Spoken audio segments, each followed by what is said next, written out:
കണ്ണൂർ കായലോടെ റസീന എന്ന യുവതി ആത്മഹത്യ ചെയ്ത സംഭവത്തിൽ നടന്നത് സദാചാര ഗുണ്ടായിസമെന്ന് കണ്ണൂർ സിറ്റി പോലീസ് കമ്മീഷണർ. പ്രതികൾക്കെതിരെ ആത്മഹത്യാ പ്രേരണ കുറ്റം ചുമത്തി. റസീനയുടെ ആത്മഹത്യാക്കുറിപ്പ് ലഭിച്ചതായി കമ്മീഷണർ നിതിൻ രാജ് പറഞ്ഞു. സുഹൃത്തിനെ കുറ്റപ്പെടുത്തുന്നതൊന്നും ആത്മഹത്യാക്കുറിപ്പിലില്ല. യുവാവിനെ പ്രതികൾ മർദ്ദിച്ചിരുന്നെന്നും ഇയാളെ കാണാനില്ലെന്നും കമ്മീഷണർ അറിയിച്ചു. തലശ്ശേരി ACPയുടെ നേതൃത്വത്തിലുള്ള സംഘത്തിനാണ് അന്വേഷണ ചുമതല.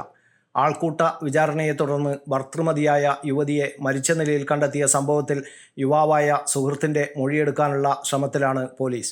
കഴിഞ്ഞ ദിവസമാണ് കായലോട് പറമ്പായിയിൽ റസീന മൻസിലിലെ റസീനയെ വീട്ടിനുള്ളിൽ തൂങ്ങി മരിച്ച നിലയിൽ കണ്ടെത്തിയത്. ആൾക്കൂട്ട വിചാരണയാണ് കാരണമെന്ന ആത്മഹത്യാക്കുറിപ്പിലെ സൂചനയുടെ അടിസ്ഥാനത്തിൽ SDPI പ്രവർത്തകരായ പറമ്പായിയിലെ VC മുബഷീർ, കണിയൻ്റെ വളപ്പിൽ KA ഫൈസൽ, VK റഫ്നാസ് എന്നിവരെ പോലീസ് അറസ്റ്റ് ചെയ്തിട്ടുണ്ട്. ഇവർ റിമാൻഡിലാണ്. ഞായറാഴ്ച വൈകിട്ട് അച്ചാങ്കര പള്ളിക്ക് സമീപം കാറിനരികിൽ റസീന സുഹൃത്തിനോട് സംസാരിച്ച് നിൽക്കുന്നത് SDPI പ്രവർത്തകർ ചോദ്യം ചെയ്തിരുന്നു.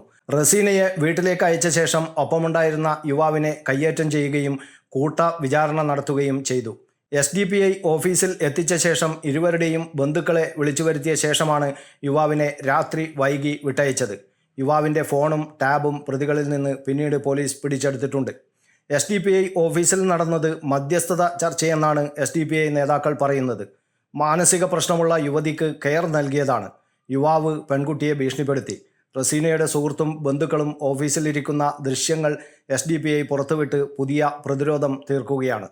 News bureau, Kannur media.